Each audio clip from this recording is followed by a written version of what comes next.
everyone, my name is Mike Lang. I'm the CancerBridges Survivor Network Coordinator, and today we are here with Dr. Guy Pelltier. Did I say that right? Totally. Is that close? All right. Close enough. And he is a clinical psychologist here at the Tom Baker Cancer Center, as well as a professor at the University of Calgary in psychosocial oncology. And Guy has spent a lot of time working with families and cancer survivors here at the Tom Baker. And so the question we're going to ask him today, and there's sort of this idea that goes around circles of cancer survivors who have young kids, that, you know, that my cancer experience is going to negatively impact my kids in a pretty profound way. So what would you say to those people that are afraid about that? Well, number one, in most families, actually, children do quite well when a parent has cancer. And the reason for that, I think, is that we've learned a lot over time about how to take care of our children. The large majority of people are careful about how they help their children in a situation like that. I think it's important for parents to tell their children at their level, depending on, of course, how old the child is, and explain at the child's level what the disease is about, what kind of treatment the parent is going to have. Certainly, in many cases, it's often a good idea to bring the children at least once to the cancer center to show them what's going on. And generally speaking, when family routines can be maintained appropriately, the children do relatively well, provided that they also have a sense of what's going on. When the children don't know what's going on, often their imagination can be worse than reality. When routines aren't maintained, in other words, when the parenting system, if you want, goes off track, and the children don't really know what's going to happen from one day to another. They don't know if there's going to be meals on the table. They don't know where bedtime is at. They don't get surrounded and helped and also disciplined in the manner that they used to. That's when things start to become more difficult. So in other words, it's not the cancer per se that makes a difference in a child's life. It's the life changes, the home changes. The home changes and how the child is treated. Probably the worst way to go, and research has shown us that a long time ago, the worst way to go is to tell the child nothing, to do as if nothing was happening, to try to sweep everything under the carpet, and just try to move on the way things should be. Children are not that stupid.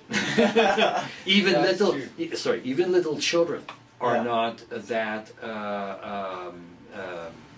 indifferent, if you want, to their environment. They realize that something's changed about more of that. You know, I mean, of course, if you're talking about a child 2 or 3 years old, it's difficult to inform a child of what's going on.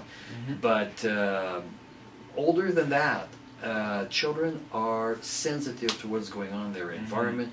They pick things up pretty quickly, and the worst thing to do is to exclude them.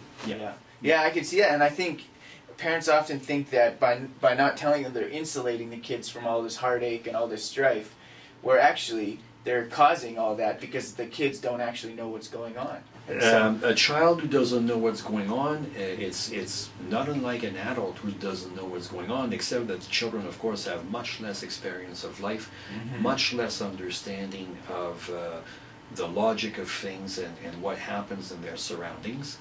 And of course, imagination takes over. It's not unusual for children as well as also teenagers who don't know what's happening. It's a lot easier for them to imagine the worst. So keep the kids informed. Try to the best of your ability to keep the family routines going, and at least what research and experience shows us is that the children are going to do better. Maybe a couple of things that are important.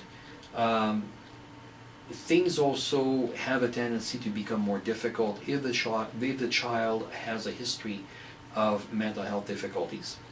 So if you have a child who already has had difficulties in terms of coping and managing with things, a diagnosis of cancer in a parent can make things more difficult.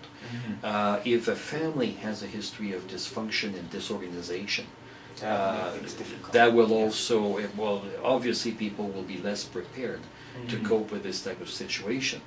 Single parent family may be a bit of an exception, okay, in terms of how the family, including the children, are going to cope with the situation of cancer. Much depends on the level of social support that people have.